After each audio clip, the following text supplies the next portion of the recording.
Alabama, the 12th of March, 1967.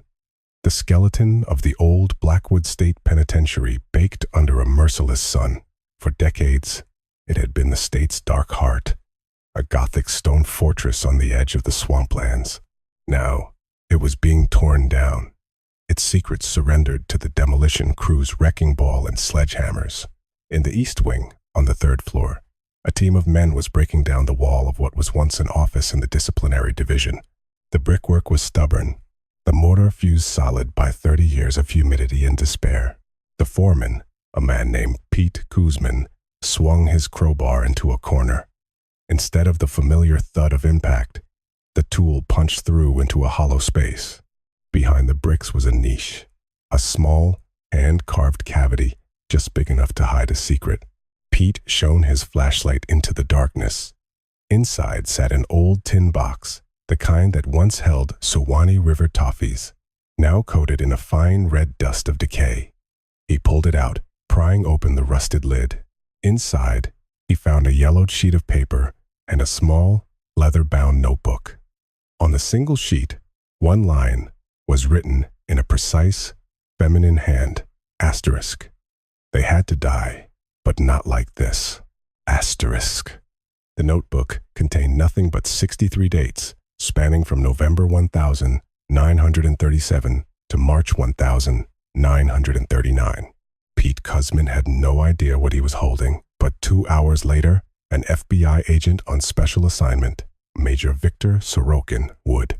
And when he understood, a cold dread would settle in his gut, because every single one of those 63 dates would match the official date of death for an inmate on Blackwood's death row, an inmate who, according to the records, had died peacefully in his sleep. Each death had occurred just after a session with the prison's educational officer, a woman named Clara Montgomery. To understand how a quiet woman with a state employee ID became the arbiter of a gentler death for those the state meant to brutalize, you have to go back 30 years, back to 1937, into the very heart of a period of deep national paranoia and political purges, to a place most people in Alabama only spoke of in whispers, Blackwood Penitentiary, a gray monolith of Depression-era architecture, built in 32 specifically to house the state's most dangerous criminals and, unofficially, its most inconvenient political dissidents. 7 floors rose above the scorched earth, and several more lay buried beneath its floors no one ever spoke of.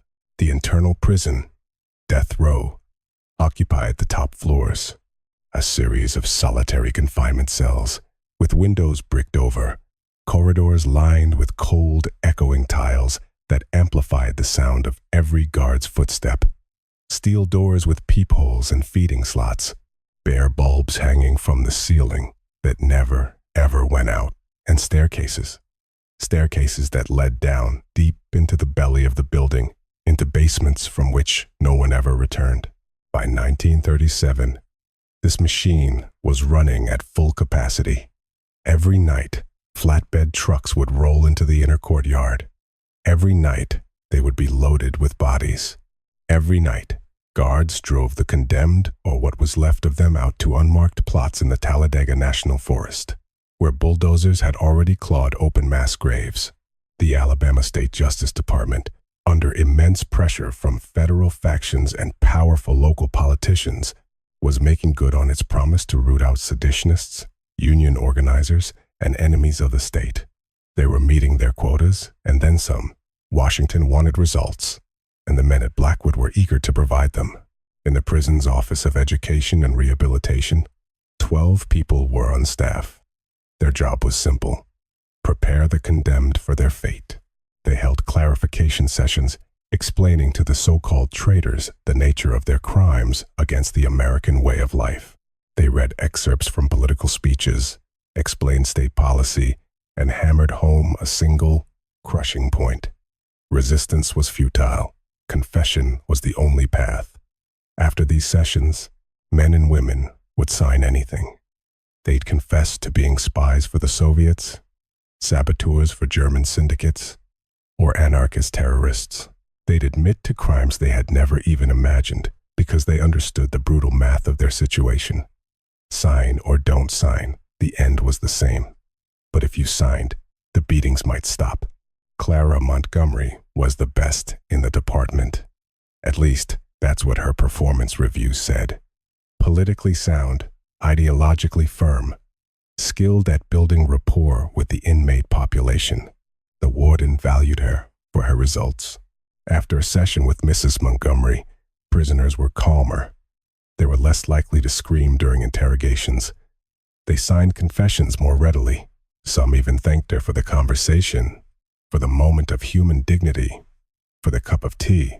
The tea. That was her signature. Clara always brought a silver thermos with her. The inmates, she explained, were exhausted, terrified.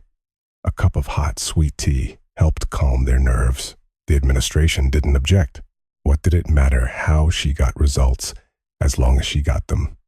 No one noticed the strange coincidence. No one paid attention to the fact that sometimes, after a session with Clara Montgomery, a prisoner would die on their own. Before their scheduled execution, heart attack, the reports would say.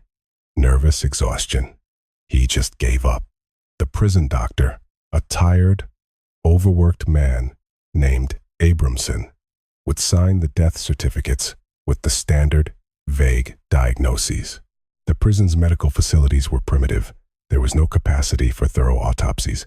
And besides, why bother? The man was sentenced to die anyway. If he died an hour earlier, it was one less problem to deal with. The guards in the death block even had a dark joke about it. After a lecture from Clara, the clients don't always last the night. Guess they're the sensitive types. They'd chuckle, oblivious to what was truly happening in those cells after the steel door slammed shut behind the quiet educational officer. In 1937, Clara Montgomery was 31 years old. She was a thin, angular woman with sharp cheekbones and dark, observant eyes that missed nothing. Her voice was steady and clear. When she gave a formal lecture, you could hear it at the far end of the hall. Her black hair was pulled back in a severe bun. Her simple, practical dress was always neatly pressed, her shoes polished. She was the very picture of a dedicated, modern state employee. Composed, strict, ideologically correct. But beneath that flawless exterior hid something that no one, not her bosses, not her colleagues, and certainly not the prisoners, could ever see. It was a secret she didn't fully understand herself. Not until she had crossed a line from which there was no return. To understand that, you have to know where she came from. You have to go back even further, to Tulsa, Oklahoma, in 1919, to a city simmering with racial hatred, about to boil over, to a pharmacy on Greenwood Avenue that smelled of valerian root and camphor. On the last day that 13-year-old Clara was still a child, her father, Solomon Montgomery, had owned that pharmacy for 23 years. He had earned his pharmacist degree from Howard University, a proud, educated man who returned to his community to open a business that was small but immaculate. The Montgomery Pharmacy was known for the quality of its remedies and the integrity of its owner. Solomon never shortchanged a customer, never diluted a tincture, never sold expired medicine. For this, he was respected by everyone in the vibrant, self-sufficient community. Clara's mother, Rebecca, helped in the store, keeping the books and dealing with suppliers. Clara grew up among the tall glass cabinets lined with jars bearing mysterious Latin names. She learned to read from their labels: asterisk, tinctura valerianae, acidum acetyl salicylicum, morphine hydrochloridum asterisk. Her father used to joke that she'd master Latin before she learned proper English. Morphine. Clara remembered that word before any other. This, her father explained to her one afternoon, holding up a small vial of white powder, is the most powerful weapon we have against pain. We give it to the dying to ease their suffering. The tiny bottle was the most expensive item in the entire pharmacy. Solomon kept it locked in the safe, in a separate drawer, and dispensed it only with a doctor's prescription. It is mercy in its purest form, he told his daughter, but mercy that can kill. Remember, Clara, any medicine is also a poison. The only difference is the dose, she remembered. For the rest of her life, she would remember the Tulsa Race Massacre of 1921. For the black residents of Greenwood, it was a pogrom. It began with rumors, then escalated to looting and arson, then to murder. The officially deputized white mobs, fueled by resentment and hatred, viewed every black man as a threat, every successful business a target. In late May, the violence reached Greenwood Avenue. Clara remembered that day with sickening clarity. The morning sun, the smell of her mother braiding her hair, her father unlocking the pharmacy door at 8 o'clock, same as always. The bell on the door chimed, but it wasn't a customer. It was 3 white men, their faces flushed with whiskey and rage, wearing armbands and carrying rifles. "You, the owner?" the leader growled, his eyes scanning the neat shelves. Her father didn't have time to answer. The man slammed him in the face with a rifle butt. Her mother screamed. Clara ran from behind the counter, trying to reach her father, but another man shoved her away. The men started smashing the glass display cases, sweeping vials and boxes onto the floor. One of them found the safe and demanded the key. "There's only medicine in there," her father pleaded, blood trickling from his lip. "Take the money from the register." The leader struck him again. "You're hiding valuables. Open it." Her father complied. Inside, there was only medicine. Morphine, cocaine, laudanum, the controlled substances. The men didn't understand their value. They were looking for cash, for jewelry. Finding none, their rage intensified. "Liar! You hid it all." A single, deafening shot. Solomon Montgomery fell to the floor of his own pharmacy, among the shattered glass and spilled tinctures. Rebecca lunged toward her husband, and they struck her down with a blow to the head. Clara screamed, or at least she thought she did. No sound came out. She stood frozen, a statue of terror, and watched her father die. It took several minutes. The bullet had pierced the lung. He drowned in his own blood, his eyes fixed on his daughter, trying to speak, until he went still. The men left, taking the $17.40 from the cash register. The price of Solomon Montgomery's life. Her mother survived the head wound, but died a year later from the Spanish flu that still lingered in the ravaged city. Hospitals were overwhelmed. Medicine was scarce. Clara was 14, and she was utterly alone. She ended up in a state orphanage. Gray walls, iron cots, a bowl of thin gruel for breakfast, lunch, and dinner. 120 children orphaned by violence, poverty, and disease. Clara was just one of them. But she was different. She knew Latin. She could read and write and do complex math. And she was filled with a cold, hard hatred for the injustice that allowed one group of people to slaughter another simply because of the color of their skin. A progressive political party took her under its wing when she was 15, an activist, a top student, the daughter of a victim of racial terror. She had the perfect biography, Clara believed. She poured all her faith into the promise of a new, just America, a future without lynch mobs, without exploitation, without the world that had murdered her parents. She believed with the fierce, desperate faith of someone who had lost everything. The party became her family, its ideology, her religion. In her 20s, she got a job with the state. At first, she was a secretary in the Justice Department, typing reports and filing case files. They noticed her intelligence, her quiet intensity, her ability to talk to people, and transferred her to Blackwood as an educational officer. For the first 2 years, she did her job with conviction. She believed the men on death row were truly enemies of the people, spies, saboteurs, terrorists, those who wanted to drag the country back into the Dark Ages, the world of the lynch mob, the world that had killed her father. Then 1,937 arrived, and Clara saw who was really being brought to Blackwood. Not spies, not terrorists, professors who had cited the wrong book, engineers who had worked for companies a politician wanted to ruin, doctors who had treated the wrong patients, writers whose words were deemed un-American, ordinary people, denounced by a jealous neighbor, a fearful colleague, a rival who wanted their job or their house.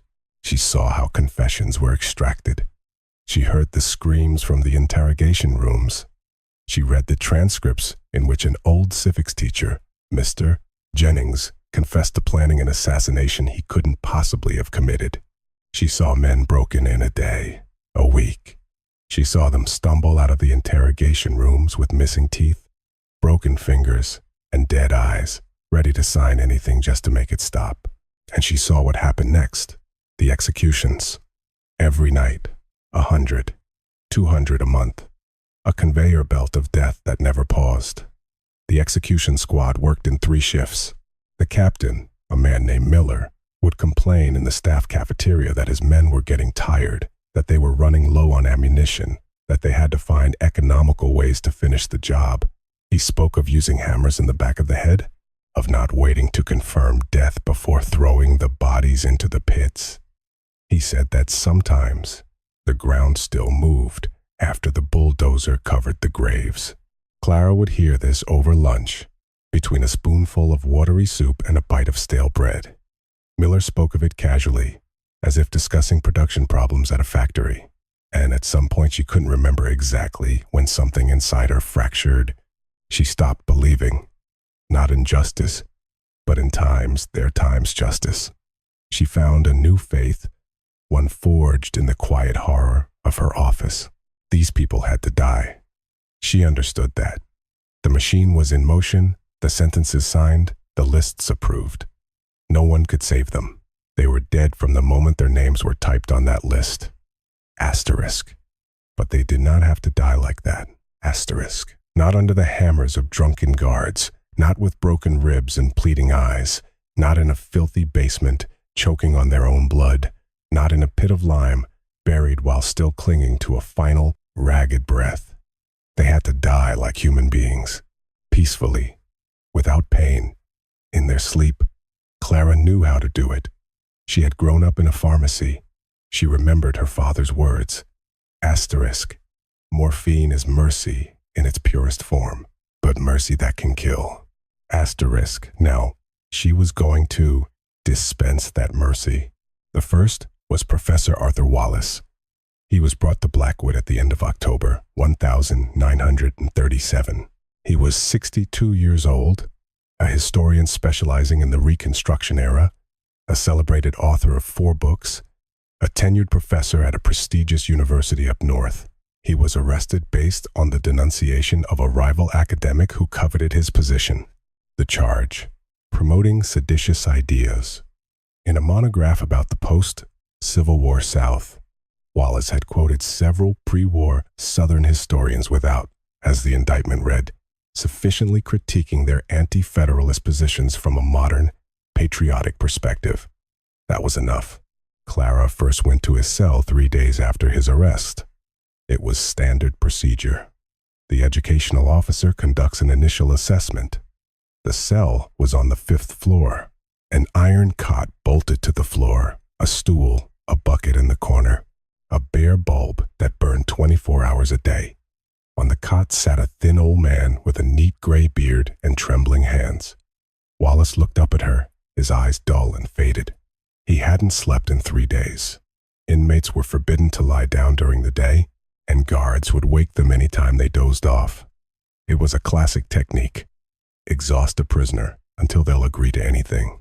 Clara entered and nodded for the guard to close the door, leaving them alone. "Professor Wallace," she said, "I'm Educational Officer Montgomery.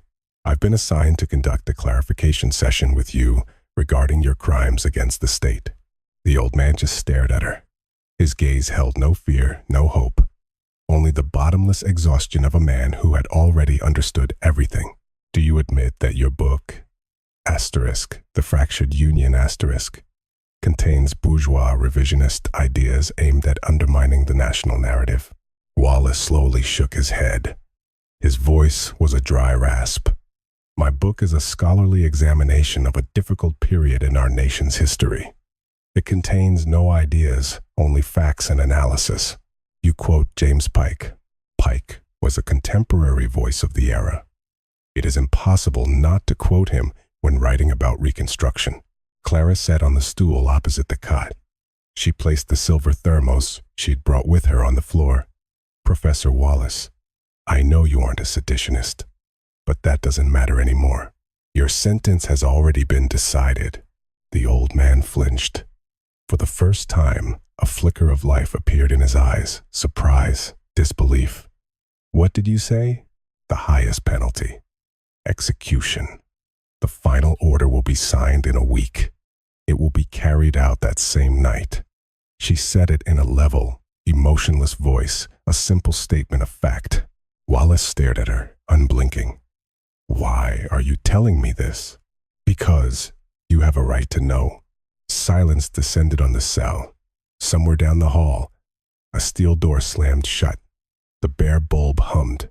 You're a very strange educational officer, Wallace said at last. Clara opened the thermos. He took the cup automatically and took a sip. The tea was hot and sweet, with sugar, a luxury forbidden to the condemned. I came to talk, Clara said. Not about politics, about your work, about Reconstruction. I've always been fascinated by that period.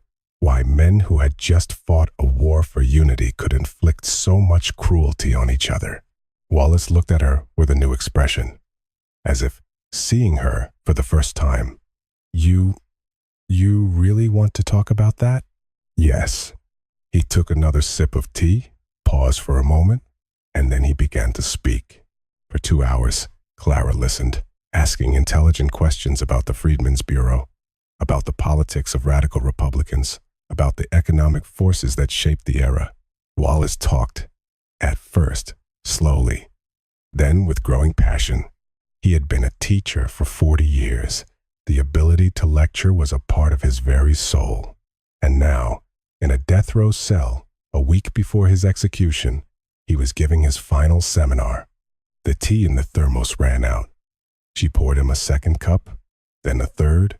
Thank you, Wallace said when she finally rose to leave. It has been a long time since I spoke with an intelligent person. Clara nodded. Goodbye, Professor Wallace. She walked out. The door slammed. The bolt rasped shut. An hour and a half later, a guard opened the food slot to pass in the evening meal. The prisoner was lying on his cot, facing the wall, perfectly still. Hey, the guard called. Chow time. You eating? Silence. He unlocked the door, went in, and shook the man by the shoulder. The body was still warm, but there was no response. The guard swore under his breath and ran to get the doctor. The prison physician, Dr. Jacob Abramson, pronounced him dead at 7:45 p.m. The cause listed was acute cardiac failure. A man of 62, exhausted by interrogations, deprived of sleep for 3 nights. It wasn't surprising. The heart gives out. The body was sent to the morgue. On the execution list, next to the name times Wallace, Arthur N. Asterisk, a note was added. Sentence canceled. Deceased prior to execution. For the official record, a single bullet was still fired into the corpse to mark the execution as completed, but the man himself had been gone for hours. Clara learned about it the next morning, reading the daily summary report in her office. Asterisk inmate Wallace A.N. Cell 517, deceased the 14th of November 1937, 1945. Cause A.C.F. Body transferred for disposal. Asterisk. She read the line and knew. It had worked. The morphine. 3 ampules, dissolved in the hot, sweet tea. Enough for a man to fall asleep and never wake up. Painless, quiet, peaceful. She felt no remorse, no triumph, just a cold, professional satisfaction that her plan had succeeded, like a chemical equation that produced the expected result.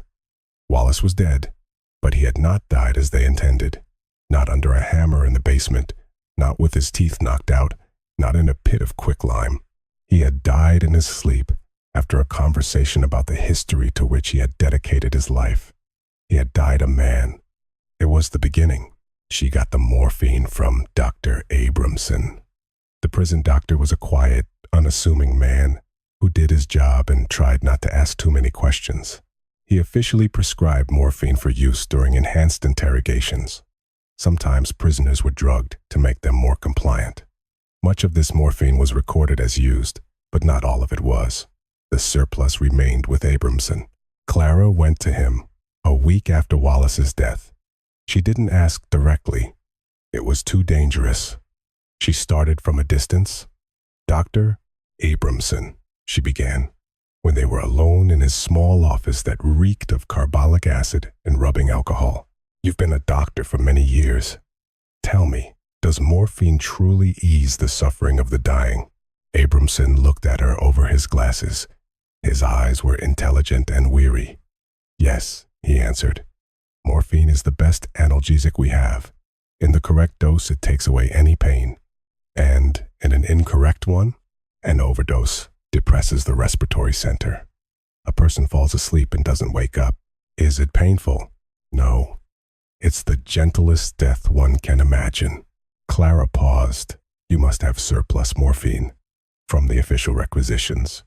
Abramson took off his glasses and slowly polished the lenses with a handkerchief. He set them on his desk and looked directly at her. "Mrs. Montgomery," he said quietly, "I have been a doctor for 30 years. I took an oath, and I have worked in this building long enough to understand what happens here." A long pause filled the room. "I will not ask you why you need it. I do not want to know. But if you need it for what I think you need it for." He didn't finish the sentence. He opened a desk drawer, took out a small cardboard box, and placed it in front of her. "There are 10 ampules here, written off as used during the interrogation of inmate Petrov. Inmate Petrov was executed 3 days ago." Clara took the box and slipped it into her pocket. "Thank you, Dr. Abramson." He put his glasses back on. "Don't thank me," he said, "and don't come too often. It will be noticed." She came every 2 weeks, collecting 10 or 15 ampules at a time. Abramson never asked what she did with them. He knew, and she knew that he knew, but they never spoke of it aloud. It was their silent pact, a conspiracy of two inside a machine that killed by the hundreds. Dr. Abramson would be executed himself in 1939 during an internal purge of the prison staff. The charge was medical malpractice, the very thing he was accused of covering up for others. It was an irony he might have appreciated had he lived to see it. But that was still 2 years away. For now, it was 1,937. The quotas for executions were being exceeded every month. The trucks left the courtyard every night. The machine was running hot. And inside it, a quiet woman with a thermos of tea was doing her own silent work. The second was an engineer named Michael Levine, 48 years old, a bridge builder. He had designed crossings over the Tennessee River as part of the New Deal projects. He was arrested in January, accused of industrial sabotage. One of the bridges he'd built a decade earlier had developed a stress fracture. The fracture, of course, was declared an intentional act of destruction. Levine was different from Wallace. He was no quiet intellectual, but a tough, wiry man with large, calloused hands and the weathered face of someone who had spent his life outdoors. A practical man, a builder. During interrogations, he held out longer than most. For 2 weeks, he refused to sign a confession. They broke him as they broke everyone. When Clara entered his cell, Levine was hunched on the edge of his cot. His right hand was wrapped in a dirty bandage. An interrogator had crushed his fingers in a door jamb. His face was a canvas of bruises, but his eyes were alive with rage.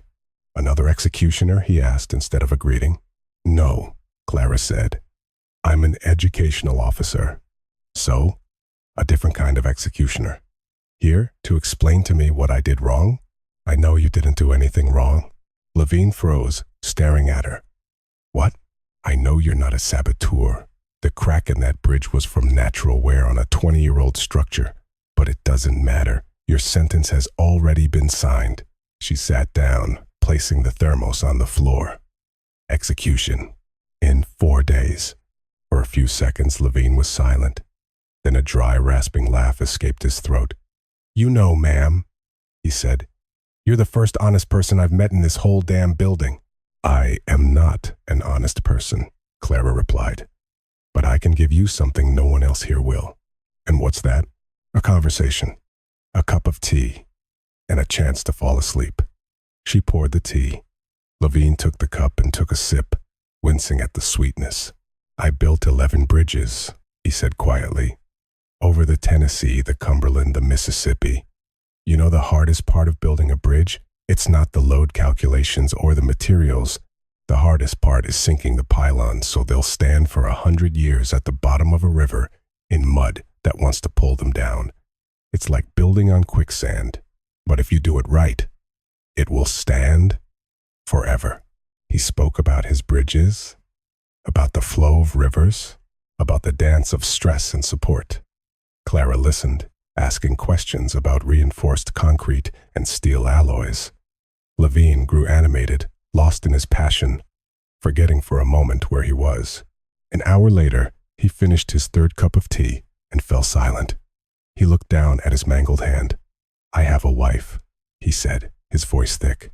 Anna. We've been married 23 years. We met on the construction site of my first bridge. She was a draftswoman, the most beautiful woman I had ever seen. He paused. If you can, tell her I love her. Clara shook her head. I can't. They will likely arrest her, too, as the wife of a convicted state enemy. Levine nodded, as if he already knew. Then just let someone know, even if it's only you, that I loved her. I will know, Clara said. She stood up, picked up her thermos, and walked to the door. Lie down, she said. You need to rest. Levine obeyed, stretching out on the cot. A few minutes later, his breathing evened out. He was asleep. The guard found his body 2 hours later. The doctor's report cited cardiac arrest, exhaustion, and trauma sustained during interrogations. The standard explanation, no one was surprised. In her notebook, Clara wrote, Asterisk the 3rd of February 1938, an engineer, a builder of bridges. He wept and asked me to tell his wife he loved her. There is no one to tell. Asterisk. There were 63 in all, over 2 years, from November 1937 to March 1939. Professors, doctors, engineers, writers, scientists, people she judged to be innocent, people caught in the machine by chance, by denunciation, by quota. Clara did not save everyone. She couldn't, and she didn't try. They were executing thousands. She was helping a handful. She chose those she deemed worthy of a gentle death, the intellectuals, the educated, the creators, people who reminded her of her father, intelligent, principled, and murdered for who they were. Was it pride? A God complex? Deciding who deserved mercy? Perhaps. But Clara didn't think about it in those terms. She did what she could in a world where she could do very little. Gregory Shaw, 35, a poet published in national magazines, arrested in August of 38. The charge, anti-American sentiment. In one of his poems, he wrote of the sorrow of the empty plains, which was interpreted as a reference to the Dust Bowl, a topic the government was trying to suppress. Shaw was young and handsome, with the burning eyes of an idealist. He had believed in the American dream as fiercely as Clara once had, and like her, he could not understand how it had curdled into this. I'm not an enemy, he told her, perched on his cot. I love this country. I wrote about it. I wanted it to be better. I know, Clara answered. Then why am I here? She had no answer for him. Shaw hadn't slept for 3 days. They didn't beat him. Poets, unlike engineers, were broken in other ways. Sleep deprivation, A diet of salted fish and no water. Confinement in a cooler box where a man could neither sit nor stand. After a week, he would have signed anything. He drank the tea. Almost immediately, his eyelids grew heavy. "May I recite a poem for you?" he asked. "My last one. No one has ever heard it." Recite. He spoke in a quiet voice, his words faltering. It was a poem about a bird flying over the ocean, unable to find land. It was beautiful and sad. "That's a good poem," Clara said when he finished. Shaw smiled for the first time since she had met him. "Thank you." 5 minutes later, he was asleep. 3 hours later, a guard found him dead. In her notebook, Clara wrote, the 21st of August, 1938. A poet. He read me his verses before he slept. They were beautiful. There were others. 63 lives, each with a story, each stolen. Dr. Eleanor Vance, 44, a surgeon. She was the only woman Clara helped, accused of medical sabotage after a prominent local politician died during a complex operation. Vance was tough.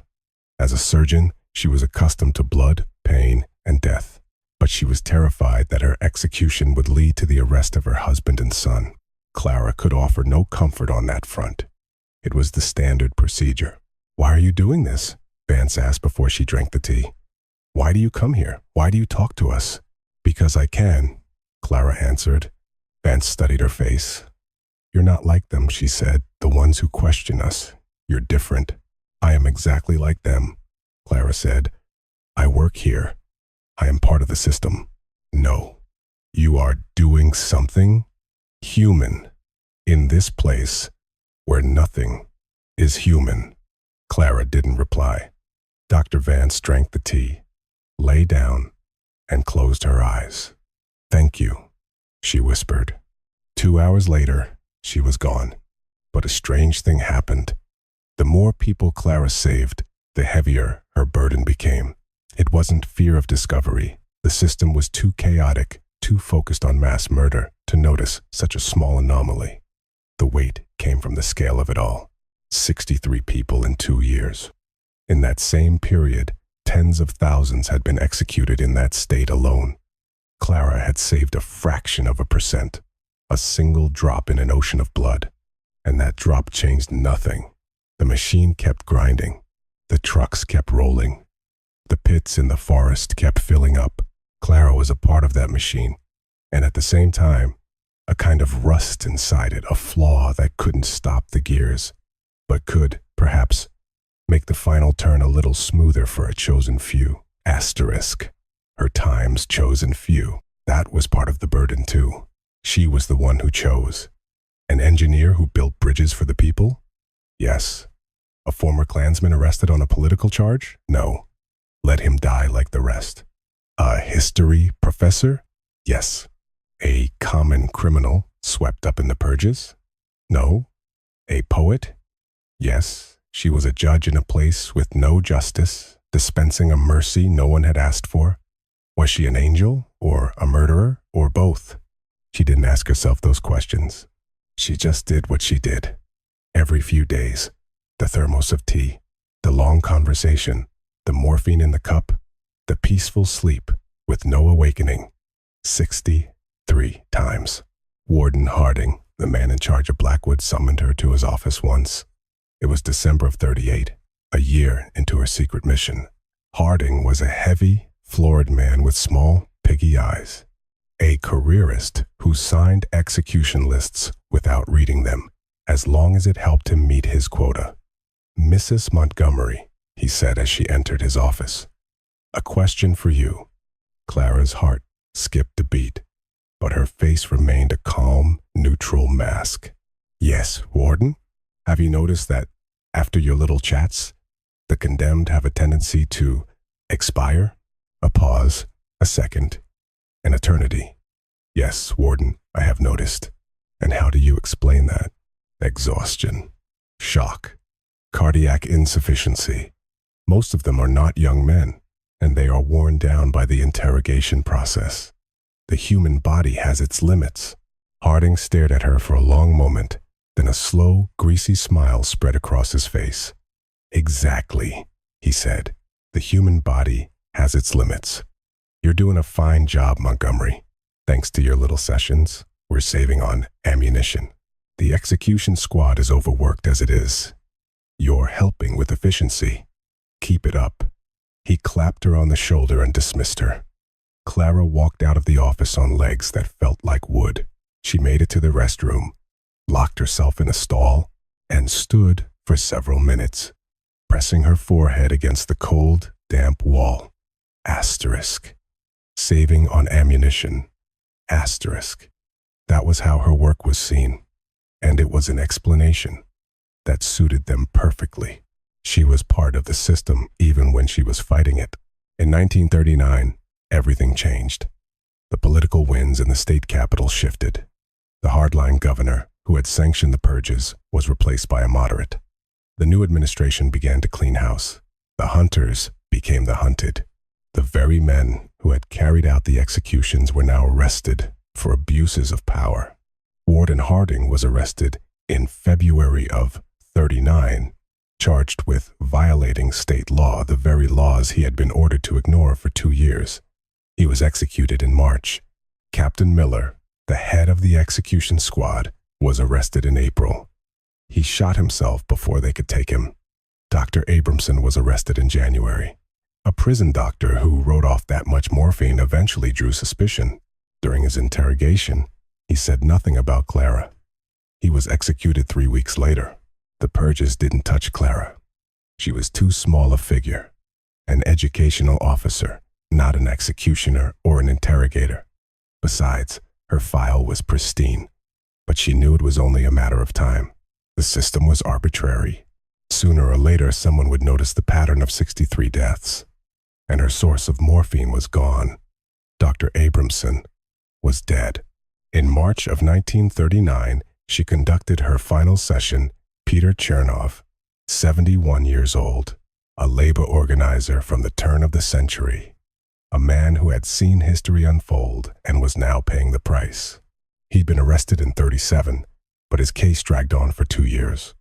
When they had extracted all the information they could, they sentenced him to death. Clara came to his cell with her last thermos of tea. She had just enough morphine for one final dose. Chernoff was like a dried leaf, just bones and thin, yellowed skin. "I know who you are," he said as she entered. She froze. "What do you mean?" The old man smiled, a weary, toothless grin. "You're the tea lady, the one people don't wake up from. Everybody here knows. The guards joke about it. If Clara comes to see you, you won't be there for breakfast." Clara stood in silence, her heart hammering against her ribs. "Don't be afraid," Chernoff continued. "I won't tell anyone. Besides, who would I tell? They're executing me tomorrow morning. You're doing a good thing." "I am killing people," Clara said, her voice a whisper.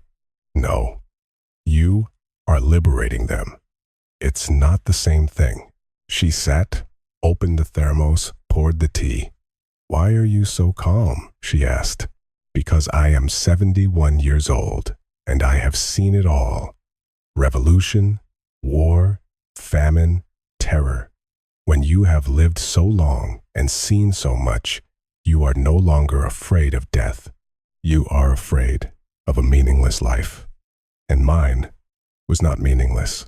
He took the cup and looked at her. "And what about your life? What do you believe in?" Clara was silent for a long time. "I used to believe in the cause," she said finally. Then I stopped. "Now, I don't know what I believe in." "You believe in mercy," Chernoff said, "or you wouldn't be doing this." He drank the tea, set the cup down, and lay back on the cot. "Thank you," he said, "for the conversation, for the tea, for everything." An hour later, he was gone. He was the last, the 63rd. In April 1939, Clara was transferred. Not arrested, transferred. A routine personnel order. She was sent to a federal work camp in rural Oregon. Before she left, she did 2 things. First, she burned the journal where she'd kept the notes on her subjects. Page by page, 63 lives turned to ash in the small stove of her boarding house room. Second, she saved one page, the first one, the one with the inscription, asterisk. They had to die, but not like this, asterisk.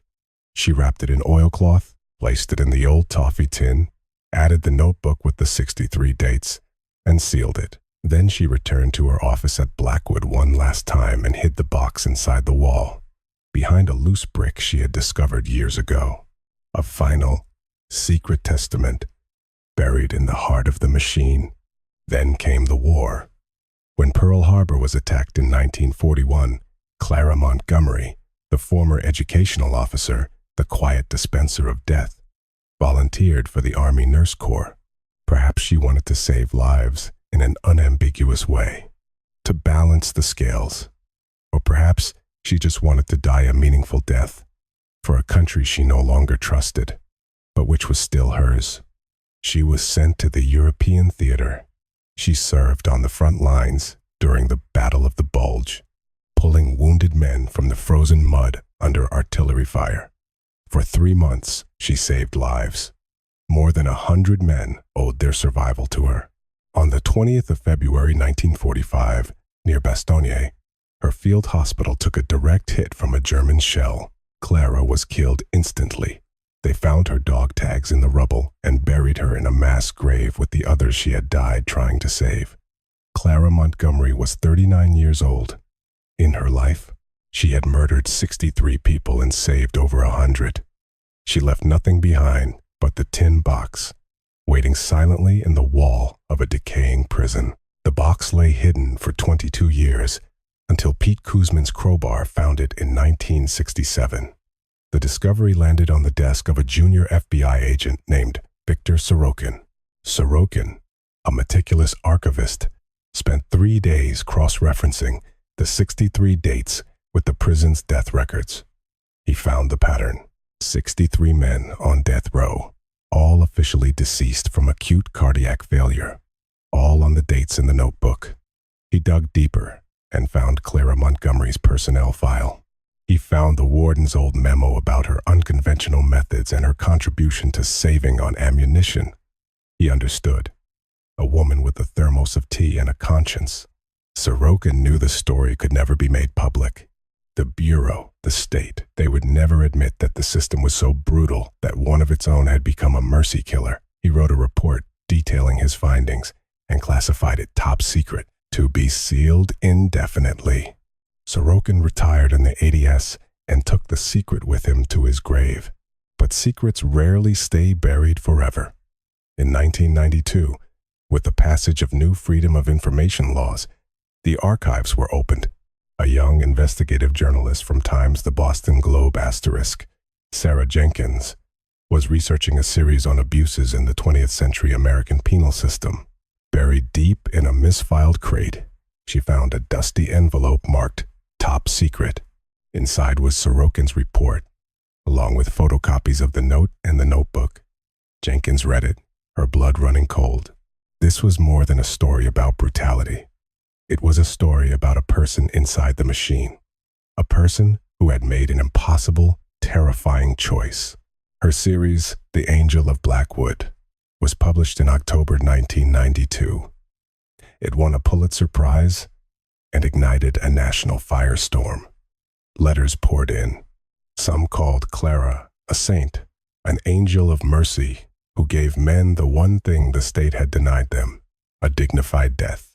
Others called her a murderer, a monster who played God, usurping her victims' final moments without their consent. In a letter to the editor, the son of a man executed at Blackwood, one who had not been visited by Clara, wrote, "For my entire life, I have been haunted by how my father died. Was he beaten? Was he terrified? Did he suffer? If this woman had come to him, would I feel gratitude that he died peacefully? Or would I hate her for stealing his last breath? After 50 years, I still don't know the answer. The debate rages to this day. Was she a savior or a serial killer? A rebel or a cog in the machine? The tin box from the Suwannee River Toffee Company now sits in a glass case at the Museum of American Justice in Washington, D.C. Beside it is a copy of the yellowed piece of paper. Asterisk. They had to die, but not like this. Asterisk. Tour guides tell her story to groups of school children who listen with a mixture of horror and fascination. The story offers no easy answers. It only offers a question. Blackwood Penitentiary is gone, replaced by a modern correctional facility. But sometimes, the guards who work the night shift say you can hear strange things in the quiet hum of the building. Faint, distant footsteps, slow and measured, like someone walking down a long, dark corridor, carrying a silver thermos. It's just a legend. Of course, concrete and steel don't hold ghosts, but memory does. And the memory of Clara Montgomery, the angel of Blackwood, forces us to ask a terrible question in a world without humanity. What does it mean to be human? There is no answer. Perhaps there isn't meant to be one. Some stories aren't for answering. They are for